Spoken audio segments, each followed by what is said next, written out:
new Honda Odyssey. Now, we've reviewed this vehicle before, so if you want to see the full review of all the specs and things like that, you can go to the video section and find that one. Today is more of our experience with it on a long road trip, plus we've been driving it for the last 2 weeks. So just to fill you in, we are on a return trip of an over 1,000 kilometer trip up to the interior and back of British Columbia.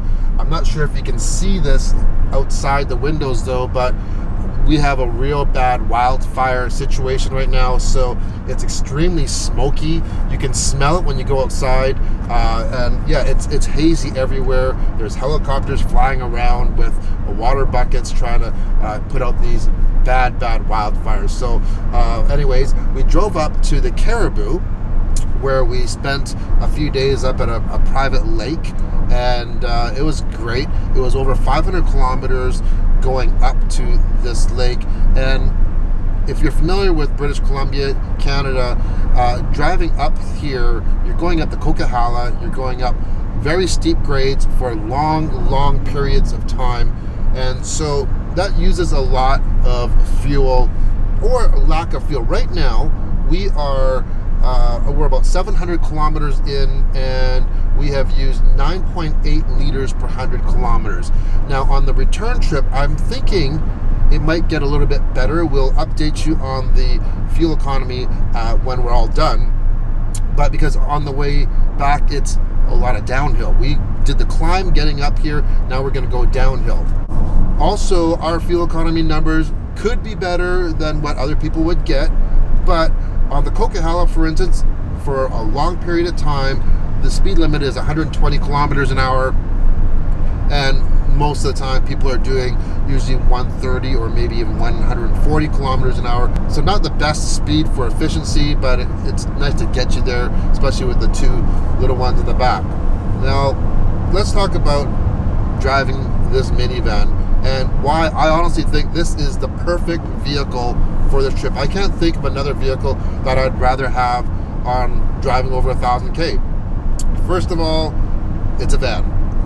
We were able to get a lot of stuff in the back, and we're constantly going in and out of the van. It has the automatic kick feature for the lift gate. However, I do find that sometimes it wasn't working, but maybe if we owned the vehicle, you'd actually get used to exactly where to kick. But it is really handy when you have your hands full. And also the sliding doors, the kids can actually open them.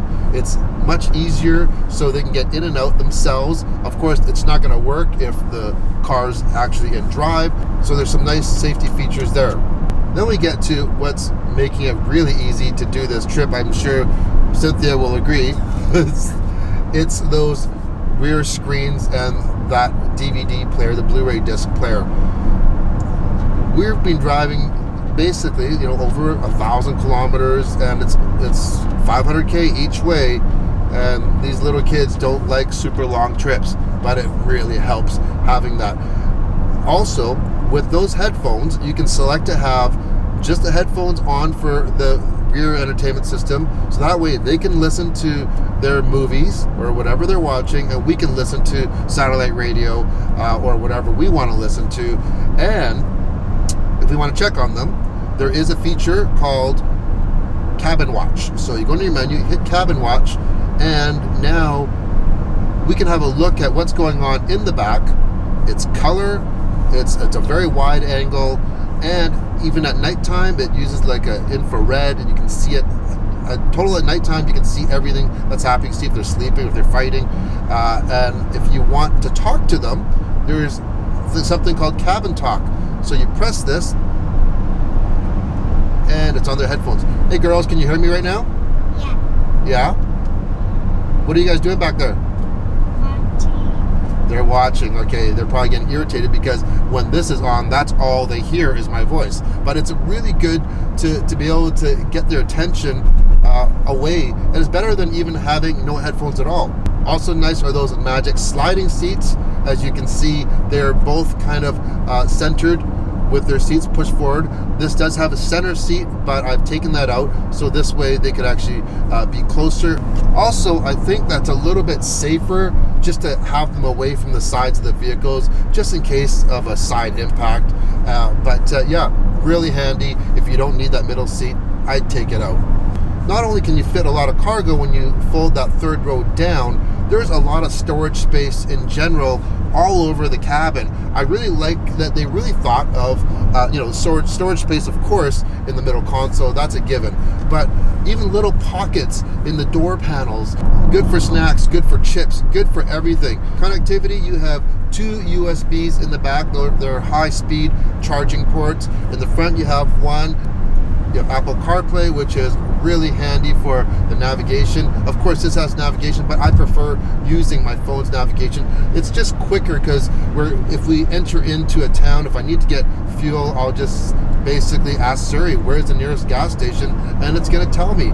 So Cynthia, before our trip, you drove it for about a week. What did you think?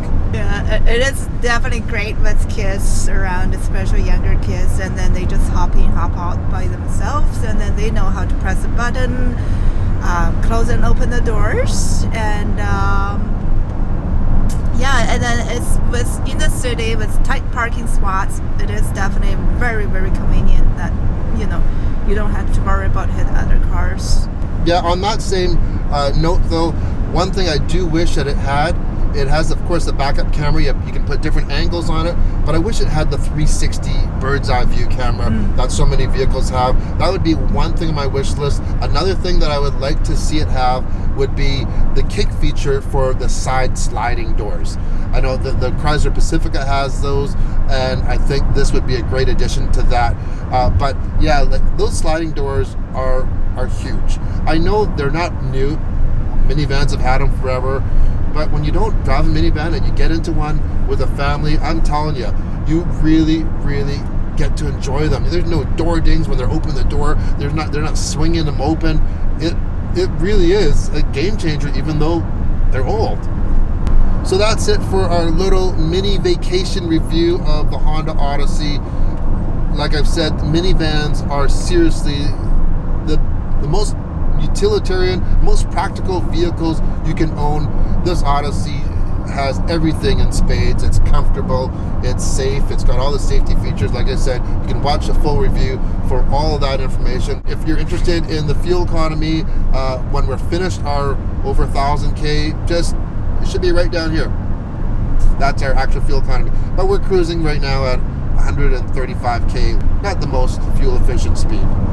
I don't know, maybe Honda was smart to loan us this vehicle for a couple weeks, because seriously, they actually might have a sale. I'm actually going to admit it. I'm considering buying this minivan just for the reasons that we told you. It's perfect for the family. This one has a lot of features that the other vans don't have. One of the things is those magic sliding seats are a big deal to us, but everything really works so well for our family in this. So damn you, Honda. Now, that's my feeling. I don't know about Cynthia. She's, doesn't want to have that soccer mom type of stigma attached to her, but I don't really care. That's crazy. I might even say yes to that. Anyways, thanks for watching. So long. If you like the video, hit the thumbs up, and if you want to see more everyday reviews, hit the subscribe button. Thanks for watching.